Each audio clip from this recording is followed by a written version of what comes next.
Oi, gente! Como vocês estão? Tudo bem com vocês? Bom, a gente está aqui diretamente do Espaço Conceito, do Banco do Brasil, no CCBB Rio de Janeiro, realizando essa temporada ao vivo. É uma temporada especial rumo à COP30. A gente sabe que esse ano a gente tem o evento climático mais importante do planeta, que acontece no nosso país, mais especificamente em Belém. Então, esses episódios rumo à COP30 que a gente está fazendo aqui no CCBB é justamente para a gente falar das pautas mais urgentes que mais vão ser debatidas por lá. E no episódio de hoje a gente vai falar de um dos pilares dessa COP30 no Brasil, que é o tema da justiça climática. Ele é mais precisamente da adaptação para a justiça climática, né? Porque não adianta a gente ficar fazendo projeções para 2030, para 2050, enquanto a gente já está vendo esse problema acontecer agora diante dos nossos olhos. Eu quero falar, antes da gente começar, que essa temporada aqui no CCBB conta com o apoio do Banco do Brasil e de Carina Menezes. Bom, então, para falar sobre esse tema comigo hoje, eu quero chamar aqui ao palco Luana Genot. Por favor, recebam Luana. Obrigada. Tá bem. Senta aqui, por favor. Bom, Luana é CEO e fundadora do Instituto Identidades do Brasil, o IDBR, mãe de Alice e Hugo, companheira de Luí, escritora, reconhecida como uma das principais vozes na intersecção entre inteligência artificial, igualdade racial e justiça climática.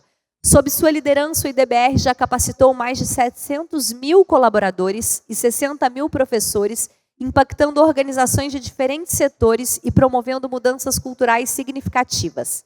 Ela é autora dos livros Mais Forte, Entre Lutas e Conquistas, e Sim à Igualdade Racial, esse último finalista do Prêmio Jabuti em 2020. Luana, seja muito bem-vinda aqui no Tempo Virou. Eu que agradeço. Um grande prazer estar aqui. Gente, boa tarde. Um prazer estar aqui com vocês e estar aqui com minha amiga Giovana. Literalmente o tempo virou hoje, mas aqui estamos para conversar sobre tantas pautas importantes. E pegando a pauta do tempo virou, esse nome que a gente deu foi por dois sentidos. Porque a gente acredita nessa virada, eu acho que ainda dá para virar as coisas. Marina Silva recentemente falou numa entrevista que ela não é otimista, ela é perseverante. Eu acho que somos todos perseverantes. É sobre isso. E também porque o tempo virou também, a gente está num lugar de urgência, a gente sabe que a gente está vivendo sob acontecimentos, muitas vezes, em alguns lugares irreversíveis já diante da adaptação climática, da justiça climática que a gente está. A gente sente, muitas vezes a gente fala nessas projeções futuras, né, 2030, mais 2050, mas a gente já sente na pele e a gente sente em graus diferentes, dependendo da vulnerabilidade dessa pessoa dentro da sociedade, né? A gente sabe que os grupos mais vulneráveis são pessoas de baixa renda, mulheres, pessoas negras e indígenas. Então eu queria começar te ouvindo falar sobre como que para você é impossível, por que é impossível a gente dissociar justiça climática de desigualdade e racismo. Maravilha, Giovana. Primeiro, né, até para contextualizar quem está aqui nos assistindo, quando eu fundei um Instituto de Identidades do Brasil, há 10 anos atrás, mais ou menos, né, porque a gente fundou em 2016, no ano que vem faremos 10 anos, era muito para que as pessoas entendessem que é fundamental a promoção da igualdade racial, de gênero, para que todos os outros temas avancem, incluindo a pauta das questões climáticas, né? Então, para a gente, mais do que dizer não ao racismo, é necessário, acima de tudo, dizer sim à igualdade racial. Então, eu vou aqui fazer o exercício, até para quem está aqui com a gente, repetir sim à igualdade racial. Vamos lá. 3, 2, 1... Sim à igualdade racial. 3, 2, 1. Sim à igualdade racial. Quando a gente diz sim à igualdade racial, a gente está dizendo sim à justiça climática, sim à igualdade de gênero, sim à possibilidade de todos nós convivermos com mais igualdade de oportunidades. Então hoje, quando a gente escuta muito sobre, por exemplo, manter a floresta de pé, não pode ser só um olhar satélite sobre o verde. A gente precisa manter as pessoas de pé, porque elas são as mantenedoras das florestas. Então, a noção de justiça climática tem a ver com a compreensão de que justiça climática não é só sobre manter a floresta de pé, mas manter todas as pessoas em mais igualdade de oportunidades, porque se elas estão em mais igualdade de oportunidades, com mais oportunidades de emprego, com menos exploração nesses ambientes de floresta ou além da floresta, elas conseguem manter a floresta de pé. Para mim, acima de tudo, a pauta da justiça climática é sobre pessoas. E eu acredito que da forma como a gente tem lidado com essas questões nesse momento, tem ainda centrado muito sobre a questão das florestas, do verde, mas as pessoas estão ficando para trás. Então, é essencial, quando você está falando aqui rumo à COP30, que a gente coloque as pessoas no centro, especialmente aquelas que têm sido mais vulnerabilizadas, né? Então, quando a gente pensa hoje sobre justiça climática, a gente tem que pensar, por exemplo, quais são os primeiros lugares, por exemplo, que acaba a luz, quando você tem uma queda de luz. Quem é que fica primeiro sem água? Quem é que está mais ali, por exemplo, num lugar onde você quer comprar uma salada e não tem, porque só tem alimento processado. Então, geralmente são pessoas negras, indígenas, periféricas, que são aquelas que estão mais ali expostas aos efeitos mais dramáticos das mudanças climáticas, que é falta de alimentação saudável, que é falta de água potável para todo mundo. Então, existe uma desproporcionalidade de acesso até às próprios frutos, né, do nosso meio ambiente. Então, quando a gente pensa em justiça, precisa ser acessível para todo mundo os principais frutos do que a gente tem e colhe da terra, né? E isso ainda não é proporcionalmente acessível. E Luana, você que tem ido a muitas conferências do clima recentemente, você foi na de Bogotá? Você foi na de Nova York? O que você está escutando falar sobre esse tema da justiça climática dentro dessas conferências e como você acha que ele vai ser pautado dentro da COP30? Olha, Giovana, eu vejo que a gente tem avançado, assim como a ministra Marina Silva, eu sou muito persistente, mas eu acho que ainda falta bastante, né, para a gente poder pautar uma conferência do clima, por exemplo, que seja acessível a todos nós que estamos aqui. Né? Então, se a gente for aqui fazer uma pesquisa, quem é que vai para Belém? Quem é que vai participar? Alguém aqui vai participar da COP30 em Belém? Então, a gente tem aqui poucas mãos levantadas. Né? Ainda não é algo acessível para uma grande parcela da população que deveria estar ali no centro dessa discussão. Né? Então, eu acredito muito que quando a gente está falando hoje ainda sobre COP30, existem ainda muitas discussões sobre as questões infraestruturais, sobre transição energética, sobre como é que a gente vai manter a floresta de pé. E essa é uma discussão também ainda que a gente precisa ter muito cuidado, porque nesse diálogo sobre a manutenção da floresta de pé, o que a gente tem visto é que pessoas que têm muita posse já de terras, né, que são os latifundiários, que são pessoas que têm condições de ficar comprando novas terras até para manter reservas ambientais de pé, elas têm se mobilizado para comprar mais quantidade de terra, mas não necessariamente dialogando com as comunidades que estão ali. Então, a gente incorre no perigo do que o próprio presidente Lula já chamava lá atrás de neocolonização verde. Ou seja, a reprodução de uma colonização que é a concentração de terras e de áreas verdes na mão de poucos, e sem dialogar com as populações locais, quilombolas, ribeirinhas, as populações faveladas, que estão ali e continuam à margem, continuam sem necessariamente ter acesso digno à água, à própria terra, ao próprio uso da terra. Então, assim, eu ainda acredito que essa ainda seja uma discussão que está crescendo, a gente tem várias pessoas pautando isso, Jurema Werneck, a própria Janja, mas eu acredito que colocar isso no centro seria ainda fundamental. E eu acho que isso ainda falta. Eu senti falta desse tipo de discussão na New York Climate Week, onde eu estive presente, na entrega do Balanço Ético Global em Bogotá, quando estive com a ministra Marina, a gente pautou que a questão do financiamento climático, ou seja, um financiamento climático que consiga contemplar mais mulheres, mais iniciativas lideradas por mulheres, mais iniciativas lideradas por pessoas negras, indígenas, quilombolas, que a gente, de fato, tivesse ali uma cota, algo estabelecido para que, no mínimo, um tanto desse dinheiro que está vindo para o Brasil, que ainda é pouco, para manter a floresta de pé fosse revertido para iniciativas como essa, como o Tempo Virou, como outras tantas, que são lideradas por mulheres, por pessoas negras e indígenas, para que a gente pudesse receber o financiamento para espalhar esse conhecimento sobre justiça climática, sobre outras tantas formas de, por exemplo, de acesso à energia e outros conhecimentos e até tecnologias outras, para a gente poder criar essas novas dinâmicas, né, do planeta. Só que isso ainda não está acontecendo.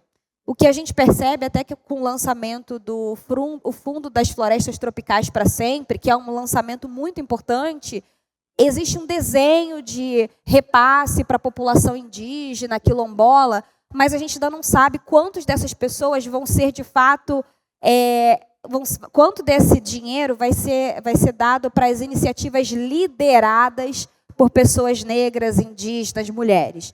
Então, o pleito, tanto no pré-COP, quanto na COP30, quanto no pós-COP, vai ser pela liderança de mulheres, de pessoas negras e indígenas desenhando essas iniciativas.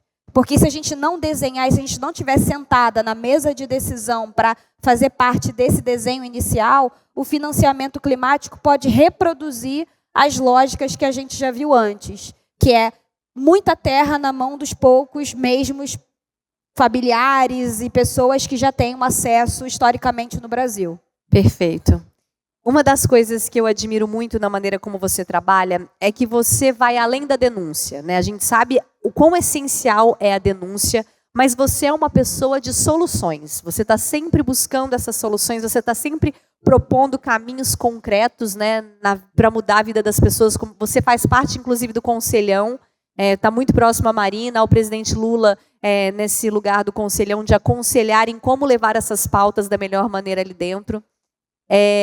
Recentemente, a gente teve uma oportunidade de ir para a Amazônia junta no começo do ano, e a gente visitou várias escolas ribeirinhas, né, várias comunidades ribeirinhas e essas escolas, e algumas escolas muito estruturadas, e outras com pouquíssima estrutura, onde era multisseriado, tinha um professor para criança de 3 anos, a criança de 18 anos.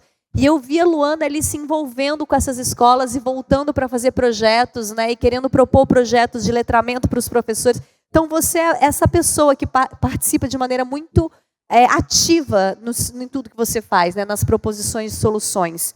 E eu acho que essa responsabilidade ela é compartilhada, né? A gente está numa urgência, a gente já sabe que é isso, né?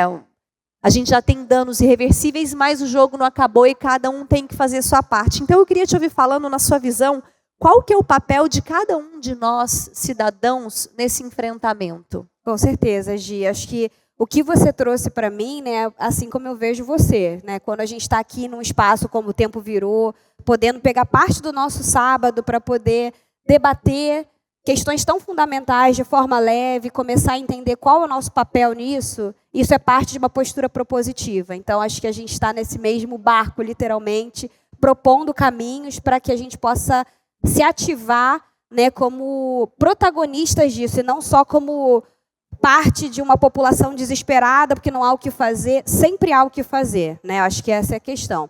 Tem muitas pessoas que gostam de chamar o que a gente faz de ativismo. Eu, particularmente, quando eu provoco as pessoas falando assim, deve ser muito ruim ser passivista, né? Deve ser muito ruim a gente estar numa postura passiva, esperando, literalmente, a morte da bezerra. Então, eu acho que a gente precisa ativar, e aí, independente de qual domínio a pessoa tenha, seja a pessoa um advogado, uma dona de casa, todos nós temos um papel fundamental nessa pauta, né, pensando em soluções climáticas, essa pauta, até porque a Terra é a nossa casa, né? Nego Bispo, que é um grande filósofo, vai dizer que a gente tem que se relacionar com a natureza todos os dias. Nós somos a natureza, né? No nosso corpo coabitam vários micro-seres também, né? Quando a gente vai se olhar, a gente é parte dessa matéria. Quando a gente morre, a gente vira a matéria para outros seres. Então, assim, a gente é parte desse ciclo. Então, minimamente, se engajar numa luta que é coletiva e não só individual, porque é isso. Eu acho que quando a gente está falando aqui sobre o planeta, muitas vezes a gente pensa que é uma luta outra.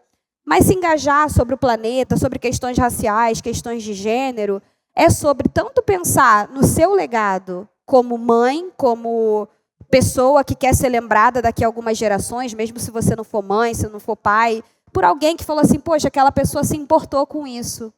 Que bom. E por causa disso eu também estou aqui hoje. Ou que você queira gerar um legado mais coletivo, ser lembrada por outros tantos, enfim. Então, se importar e se engajar e ser propositivo tem a ver com esse tipo de postura. Com uma postura que visa construir algum legado, alguma coisa para que as pessoas lá na frente possam pensar assim, poxa, Giovana teve um papel legal aqui, né? 300 anos daqui para frente, alguém olha, sem mesmo te conhecer, viu ali um papel escrito, Giovana Nader fez isso, isso e aquilo. A pessoa não te conhece, mas sabe que você plantou algo. E esse plantar algo não tem a ver só com coisas que a gente pode ver, mas é a mesma coisa quando a gente planta uma árvore. Essa árvore ela pode demorar 200 anos até ela crescer e ser estrondosa, ser frutífera, enfim. Mas pouco importa, o que importa é semear. Então, hoje, quando eu semeio questões sobre igualdade racial, há coisas que eu quero ver em vida. Não só para mim, mas para os meus filhos. Né? Eu quero que a gente transite por um CCBB, que a gente possa ver mais exposições de pessoas negras, indígenas, quilombolas, sendo aquelas que desenham as coisas, e não só as que estão nas exposições. Né? Porque fotos nossas as pessoas tiram, mas aquelas que estão recebendo para serem artistas, para serem aquelas que vão... ser as novas políticas, os novos presidentes, os novos ministros, né? Que são as grandes questões que a gente quer resolver. E eu acho que isso a gente pode ver em vida. Nós, as nossas Marietas, nossas Celestes, nossas Alices, a gente pode ver isso em vida. A partir justamente desse movimento coletivo de colocar as nossas vozes, o nosso tempo a favor dessas questões. E aí nada mais justo do que, se a gente entende que tem questões tão urgentes, já tem... Por exemplo, territórios no mundo desaparecendo e outras coisas que estão acontecendo que podem ser reversíveis em alguma medida. Por que a gente não se engaja? Né? Por que a gente não se engaja com coisas que são possíveis ainda da gente frear? Eu acho que a gente está diante de uma urgência, mas a gente também não pode se desesperar ou achar que a gente é pequeno demais frente a tudo isso. Acho que cada um tem o seu papel. E aí, quando a gente se ativa como o seu papel de educadora de si, dos filhos, da comunidade no entorno, você percebe que você consegue fazer alguma diferença. Bom, então, âmbito individual, check, né? Mas e quando a gente vai falar, você está muito presente aí em empresas, em governos, que a gente sabe que não depende só do indivíduo, muito pelo contrário, nós somos os que menos temos essa responsabilidade, né? Eu acho que a grande responsabilidade é do sistema, do governo, das empresas. O que você acha que falta para esse debate sair dos fóruns, né, de discussão e virar política pública concreta, com orçamento, meta, implementação? Eu acho que falta presença de mais mulheres e pessoas negras e indígenas. Porque, assim, já tem muitas ideias bacanas, etc., só que na hora de você assinar o quanto de recurso vai para aquela ideia, o quanto de mídia vai para aquela ideia, se... disseminar e virar uma política pública e ser de fato assinada e acabar virando algo que é implementado em escolas e etc. Falta ali mais vozes de mulheres, de pessoas negras e indígenas letradas, porque é isso, não basta ser só uma identidade, você precisa ter um letramento sobre determinadas questões para priorizar essas questões no orçamento, essas questões no desenho das coisas. E falta a gente estar nessas mesas, assim, sendo muito sincera. Porque quando eu transito, desde ambientes governamentais a ambientes de empresa, onde a gente está hoje, Giovana, pensando a história do mundo? Eu acho que nos últimos 20 anos, a gente conseguiu bastante avanço de mulheres, pessoas negras e indígenas, por exemplo, em universidades. Tá? Então, acho que as políticas de cotas... é o que nos fazem, por exemplo, hoje estar presentes, pensando num contingente, num coletivo maior de pessoas, em ambientes acadêmicos. Né? Eu sou, por exemplo, a primeira mulher negra da minha família a ter acesso ao ensino superior. Né? Isso é um marco dentro de uma história de mulheres que lutaram muito para eu estar aqui, e eu não sou uma história individual, há outros também nisso. Só que quando você olha para a Faria Lima, quando você olha para ambientes corporativos, ambientes governamentais, o STF, esses ambientes, eles ainda não reproduzem o que a gente conseguiu avançar em termos de termos mais pessoas com capacidades técnicas, com competências de gerenciar e de estar nesses espaços, né? Então, por exemplo, o próprio presidente Lula falou recentemente que a USP está mais negra. E está, de algum modo, ainda há muito a avançar, né? Mas a Faria Lima não está. Então, é esse o gap, é essa questão que todos nós aqui podemos compartilhar como um pleito e um pacto, e aí sim mora a responsabilidade da sociedade, que é de cobrar disso. A gente não precisa concordar em tudo, mas só de termos mais representatividade e olhares femininos, de mulheres, negras, indígenas nesses espaços, idealmente que tenham letramentos e comprometimentos com o coletivo, a gente vê o quanto as políticas públicas conseguem sair mais do papel. A certeza que eu tenho é que se eu e você estamos aqui hoje foi porque mulheres como nós no passado lutaram para que a gente estivesse aqui hoje. E nada mais justo que pessoas como nós lutemos para que cada vez mais mulheres, pessoas negras e indígenas estejam em espaços de decisão para que assim a gente consiga mobilizar e tirar de fato políticas do papel.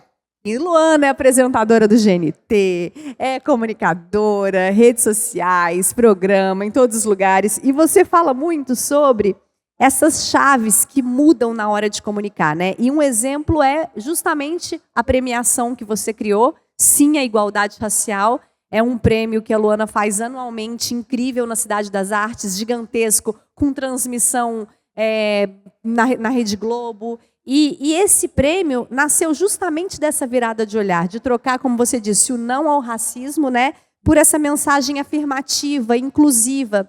E eu vejo que na questão do clima, da justiça climática, e não só do guarda-chuva justiça climática, como no geral, muitas vezes vem com esse lugar negativo, né, o lugar da culpa, do medo. Exato. Então, eu queria saber quais caminhos você enxerga para aproximar esse debate da justiça climática do cotidiano das pessoas. Eu acredito que a gente precisa justamente parar de ter um olhar só da emergência, da urgência. Eu sou suspeita para falar, mas o próprio Prêmio Sim à Igualdade Racial, para quem não conhece, foi de fato uma iniciativa que a gente trouxe à vida para que as pessoas pudessem ver o que já está acontecendo de bom. Aqui, bem no nosso país, bem no nosso bairro, bem debaixo dos nossos narizes. Porque quando às vezes a gente fala sobre justiça climática ou igualdade de gênero, igualdade racial, muitas vezes as pessoas falavam igualdade racial, Barack Obama. Não, gente. Tem muita gente aqui lutando por igualdade racial, né? A gente está falando aqui de Carolina de Jesus, a gente está falando de Lélia Gonzalez, de Marina Silva, etc. Então, assim, tem muita gente que já está pautando isso e que precisa cada vez mais ser referenciado, né? Então, por exemplo, com o Prêmio Sim à Igualdade Racial, a gente tem mapeado iniciativas de norte a sul do Brasil que fazem a diferença pela igualdade racial, pela justiça climática. E estou falando aqui de pessoas como a Yatatá Kalu e a Walapiti. Eu sou louca para entrevistar o Yatatá Kalu. A Yatatá Kalu e a Walapiti é uma pessoa que eu virei muito fã e conheci através do Prêmio Sim à Igualdade Racial, porque ela faz um trabalho maravilhoso à frente do Mulheres do Xingu. É um trabalho que todo mundo tem que conhecer, para justamente ver um trabalho de empoderamento feminino, de limpeza de rios, de economia solidária. Então, tem tantas camadas legais. Então, por exemplo, qual é o meu desejo quando a gente faz um prêmio como Sim à Igualdade Racial? É que todos nós consigamos aprender sobre a história da Yatatá Kalu na escola. É que, por exemplo, eu sou casada com um jornalista, que o meu marido paute a Yatatá Kalu e a Walapiti no que ele está escrevendo. É que a gente esteja aqui falando sobre ela, é tirar essas histórias da invisibilidade para um lugar de visibilidade e referência, né? Então, quando a gente consegue ter visibilidade e referência, a gente faz igual ao que o Nelson Mandela disse para a gente, que quando a gente aprende a amar e a respeitar, tudo fica mais fácil, né? Muitas vezes é muito mais difícil você amar e respeitar aquilo que você não conhece, né? Então, eu acho que o nosso papel aqui é trazer visibilidade, não dar voz. A voz já existe, as vozes da floresta, as vozes da favela, as vozes do campo, as vozes dos quilombos, elas já estão lá. Mas cabe a nós, com o nosso poder de microfone, de caneta, né? Por isso eu uso a comunicação também a esse favor, assim como você, para trazer visibilidade e para, inclusive, me fazer um favor de ampliar o meu próprio repertório. Porque muitas vezes a gente acredita que falar com pessoas que estão nos campos ou nos quilombos é um favor para elas. Mas não, é um favor para a gente. É sobre a gente entender que é um favor que a gente se faz, né? Quando você vai escrever uma matéria, quando você vai fazer um programa, quando você vai fazer um conteúdo na internet, a gente tem esse poder hoje de... Por que eu estou pautando isso? Como é que eu posso criar histórias que dão visibilidade para quem não está sendo visto? Então, para mim, o prêmio, ele exatamente é essa possibilidade de trazer palco para vozes tão importantes que já existem e que eu espero poder ver elas nos livros didáticos das escolas públicas em breve, né? Então, eu acho que é esse movimento de educação que amplia repertórios. E letramento racial é sobre isso. É sobre a gente ampliar repertórios, mas com intencionalidade de termos mais referências negras e indígenas dentro do nosso próprio repertório pessoal e de vida. Perfeito. E aí, pegando o gancho aí do letramento, né, e da educação, eu quero falar agora sobre maternidade. Você é uma grande mãe. Luana é uma das pessoas que me ensina muito, né? A gente troca muito, você me ensina muito sobre maternidade, sobre a sua visão sobre o assunto. Eu tenho a sorte das nossas filhas estarem na mesma sala, então são amigas, e Luana é uma referência para minha filha, não só como a mãe da amiga, mas também a gente tem uma vida fora da escola. E eu sei que você pauta muito, né? A Alice é muito educada no sentido de ser muito consciente em relação à desigualdade, às injustiças do mundo. Você tem o livro infantil, inclusive o livro infantil, você chegou lá em casa, a Marieta tinha uns 5 para 6 anos, ela era bem novinha, e eu ainda não tinha falado para ela sobre racismo de uma maneira tão direta, né? Eu lembro que a gente fala, mamãe, por que tem gente dormindo na rua? E aí você fala da desigualdade. É uma criança de 5 anos até o momento. Eu me lembro que ela já sabia o que era machismo, porque tinha uma criancinha na escola que não deixava as meninas jogarem bola, né? Enfim, a gente sabe bem que isso rola lá. Ah, mas por que ele não é, filha? Então, isso é um machismo. Ele está sendo... E eu lembro que foi o seu livro que trouxe o racismo, né? E aí eu li com ela e ela leu muito, ela ficou muito interessada no livro. Eu vi que ela captou uma mensagem e 2 semanas depois ela chegou para mim e falou: mamãe, como que é aquela palavra do livro da Luana? E eu falei: racismo. Ela, então, hoje eu vi isso acontecer na minha frente. Então, assim, mas é um tema delicado, né, para quando a gente leva para as crianças. Então, eu queria saber, você enquanto mãe e que tem uma filha de 7 anos muito consciente,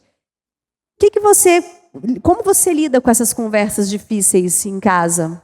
Total, Gi. Eu acho que, primeiro, acho que é importante falar da minha própria infância, porque agora eu estou revisitando a infância, sendo mãe, tendo crianças em casa, tendo, para mim, a possibilidade de ter crianças incríveis como a Marieta, a Celeste por perto, e tendo essa rede parental também muito conectada, né, como você e outras mães e pais e redes parentais que tem um grau de abertura maior sobre temas importantes que precisam fazer parte dos nossos repertórios. Mas, por exemplo, eu cresci num lar de mulheres negras, periféricas, eu cresci no bairro da Penha, e minha mãe e minha avó não tinham um letramento formal. Mas elas, por exemplo, sempre me ensinaram a trazer os sentimentos à tona, né? Obviamente, tinha um grau de resiliência importante, de sempre me dizer que, para a gente, mesmo não mencionando as nossas identidades, para a gente era tudo mais difícil, etc. Então, tinha ali um grau de algum tipo de informação que eu tinha recebido, mas que não tinha, talvez, um grau de refinamento para você dar nome a isso de racismo, como a gente hoje pode trazer para os nossos filhos, darem um nome um pouco mais apurado à coisa que elas vivem ou passam, né? Mas tinha ali uma intenção muito importante de educação e de autoestima, que me fez, de fato, colocar muita da minha energia em tentar entender esse fenômeno e começar a dar nome a isso. Então, tudo que eu passei na minha infância, hoje, feliz ou infelizmente, a Alice também passa em alguma forma, mas ela sabe dar nome, né? Então, na minha infância, quando eu tinha mais ou menos a idade dela, eu tinha um grupo de amigos no entorno, amigos ou coleguinhas, que ficavam zoando do meu cabelo, da minha cor de pele, enfim. Em determinado momento da minha história, eu cheguei amuada em casa, e minha mãe olhou para mim e falou: poxa, você está triste, né? Enfim. E ela entendeu que tinha alguma coisa errada ali, de uma forma ainda muito mais aguda. Ela foi até a escola na época, e ela foi conversar com a diretora sobre o ocorrido, caso de racismo, ela nomeou aquilo. e a diretora disse que era só uma brincadeira de criança. Consequência, minha mãe me tira dessa escola e me troca, porque ela diz que aquilo não era brincadeira de criança, a gente não podia possibilitar aquilo acontecer sem nenhum tipo de medida que a escola tomasse. Então, minha mãe foi enérgica na sua ação. Aquilo me marca na minha infância, anos depois, né, tendo uma instituição que fala sobre igualdade racial, de gênero e outras questões climáticas, eu começo a entender que também tinha um papel ali, para além de falar com a sociedade de modo geral, de também criar uma linguagem para as crianças, né? Então, até mesmo no meu plano de me tornar mãe, eu falei, cara, eu que gosto tanto de escrever e que desde criança eu escrevo, né, meus diários e depois, mais tarde, isso se transforma em dissertação de mestrado, livros, colunas no Globo. Eu falei, cara, eu quero escrever uma coisa para as crianças.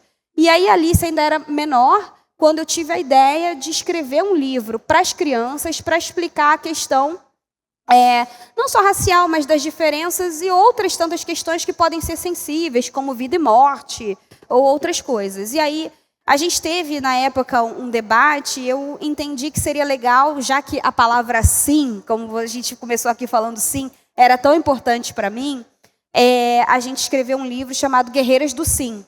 Guerreiras do Sim tem a ver com a possibilidade de você sempre lutar pelo direito de responder perguntas difíceis. Sim, você vai perguntar, você vai questionar e você não vai calar o direito das crianças a questionarem as coisas que elas veem. Desde uma pessoa que está dormindo na rua, por que o rio está sujo, por que a bisavó, o bisavô, o tataravô morreu, né? Então, tem coisas que muitas vezes nós, como pais, não temos repertório para responder. E o racismo também é uma delas. E aí eu comecei o que eu chamo da série Guerreiras do Sim, com a questão das diferenças, né? Então, o primeiro livro da série Guerreiras do Sim é Somos Iguais ou Diferentes.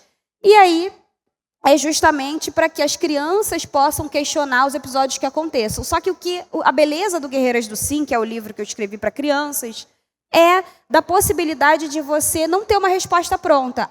Quando eu escrevi Guerreiras do Sim, não é para construir uma resposta pronta, mas para construir uma possibilidade de diálogos, de redes parentais, de escolas, de famílias sobre questões sensíveis e para que a gente não tenha tabus ao se endereçar sobre essas questões.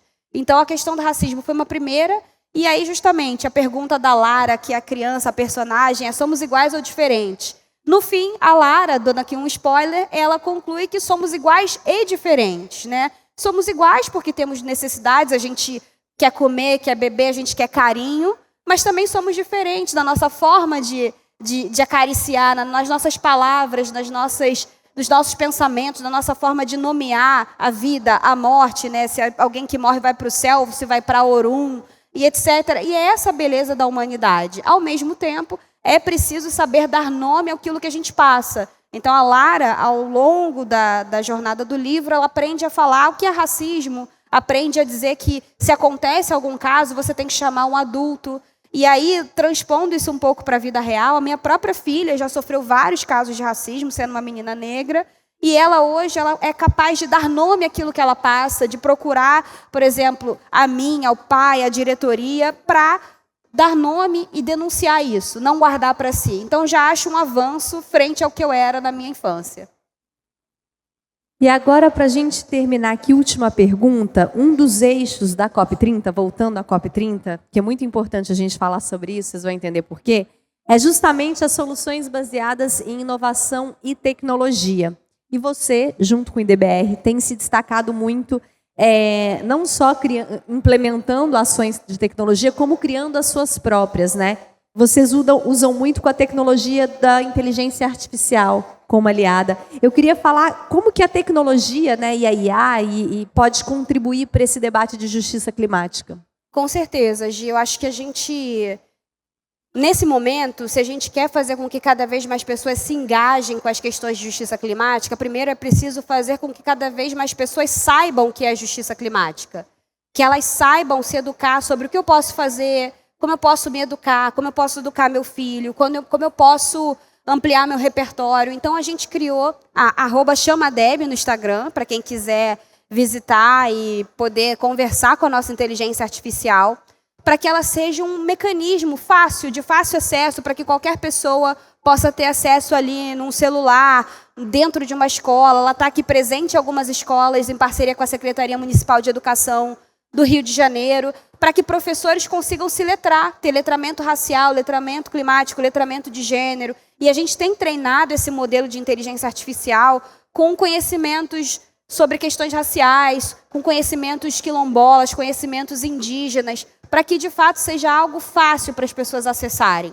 Porque quando a gente acessa uma inteligência artificial, por exemplo, generativa, e que ela é mais generalista, né, ela não necessariamente acessa conteúdos específicos ou prioriza conteúdos, por exemplo, sobre mulheres, sobre pessoas negras, indígenas. A Deb não, a Deb ela vai priorizar esses conteúdos. Então, à medida que ela prioriza, ela consegue trazer para os professores, para nós, para toda e qualquer pessoa, esses conteúdos de forma mais direcionada. Então, você vai perguntar para a Deb, qual livro eu posso ler hoje? Ela vai te dar um livro de Conceição Evaristo, de Nego Bispo, de Ayrton Krenak. Ela vai te direcionar para as iniciativas da Yatata Kalu e Awalapiti, que eu mencionei. Então, é uma forma da gente priorizar conteúdos que muitas vezes não são visibilizados em mecanismos mais generalistas, né?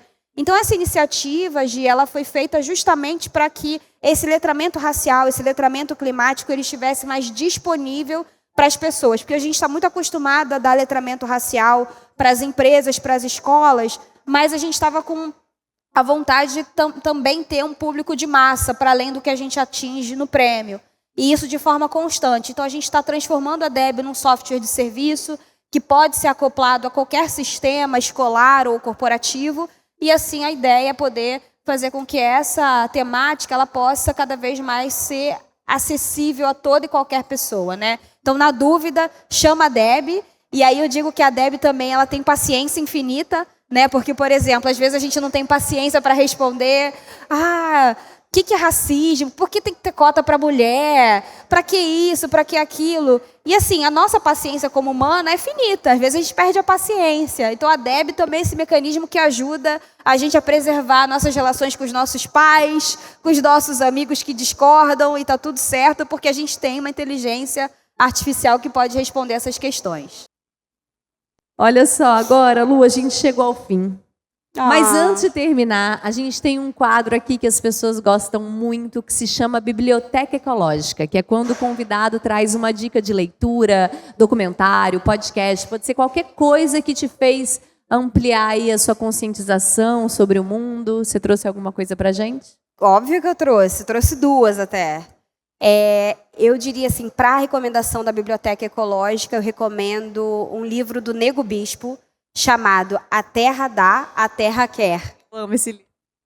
Assim, acho que esse livro ele é um divisor de águas no sentido de ter uma linguagem muito acessível e, ao mesmo tempo, ensinar a gente que não é sobre salvar a Terra, é sobre descolonizar os nossos pensamentos e a nossa forma de agir, né? Então, a gente está muitas vezes querendo fazer, tipo, como é que eu salvo a Terra? A Terra não precisa da salvação que a gente projetou para ela.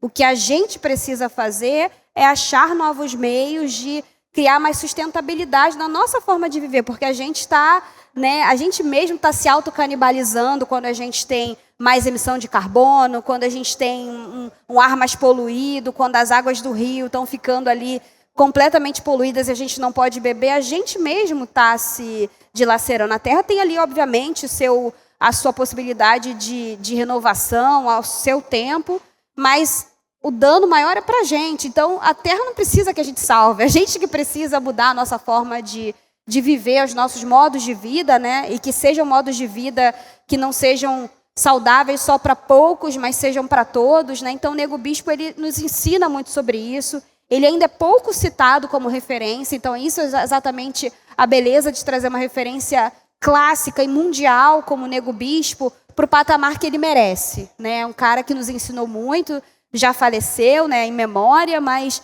que ainda teve muito do seu pensamento que foi semeado, e aqui estamos colhendo desse pensamento. Foi um pouco do que eu falei sobre a questão da semeadura. Ele plantou muito e aqui estamos ainda colhendo esses frutos tão importantes das suas palavras, dos seus ensinamentos, e é um livro que eu considero divisor de águas. E segundo, e acho que repetitivo, é que todos assistam o Prêmio Sim à Igualdade Racial, né, que vai acontecer em maio de 2026 agora, mas as edições anteriores estão disponíveis na internet, que é uma forma de se letrar sobre repertórios, pessoas que já estão fazendo a diferença no mundo, como a Yatatá Kaluuya Walapiti, como a Wanda Witoto, como Nelinha do Babaçu e outras tantas que estão fazendo a diferença e salvando o nosso, não salvando, mas nos ajudando a ver novas formas para que nós mesmos ganhemos mais repertório e modos de vida que façam e sejam mais saudáveis no nosso conviver aqui no planeta. Perfeito, obrigada. Eu trouxe uma dica hoje também. Não é todo dia que eu consigo trazer dica, mas hoje eu trouxe uma que vai fazer sentido para a Luana também. É esse livro aqui, ó, que eu estou lendo exatamente nesse momento. Se chama O Sentido das Águas, Histórias do Rio Negro, que é do Drauzio Varela. Drauzio dispensa apresentação, né, no que ele é para a nossa sociedade, enquanto médico, enquanto voz. E ele vai há muitos anos para a Amazônia, mais de 20 anos para a Amazônia, e justamente para o Rio Negro, que foi onde a gente fez a nossa viagem, que é um lugar muito especial da Amazônia. E a cada capítulo, ele conta, né, a escrita dele é muito bonita, sobre uma pessoa que ele conheceu no Rio Negro e como aquela pessoa ensinou muita coisa para ele. E eu acho que é sobre isso, né? Você trouxe essa fala dos povos da floresta também. E a gente fala tanto da floresta, né? Mas eu acho que tão importante quanto a floresta em si são essas pessoas que estão ali habitando essa floresta e que são pessoas, para além de todo o conhecimento e saberes que ela tem, né? Que é grande, a inteligência delas para lidar com aquela floresta, para lidar com aquele entorno, isso é grandioso. Mas também não só, são pessoas extremamente espiritualizadas, né, de uma grandiosidade humana, que é isso, a gente conversa, uma troca que você tem, aquela pessoa que cruza o seu caminho, ela te atravessa para sempre. Então essa é a minha dica de hoje, que eu estou gostando muito. E Lu, muito obrigada. Eu que agradeço. Te agradeço muito pela presença. Agradeço também quem está escutando a gente em casa. Siga as nossas redes, @otempovirou. E muito obrigada, até a próxima. Beijo.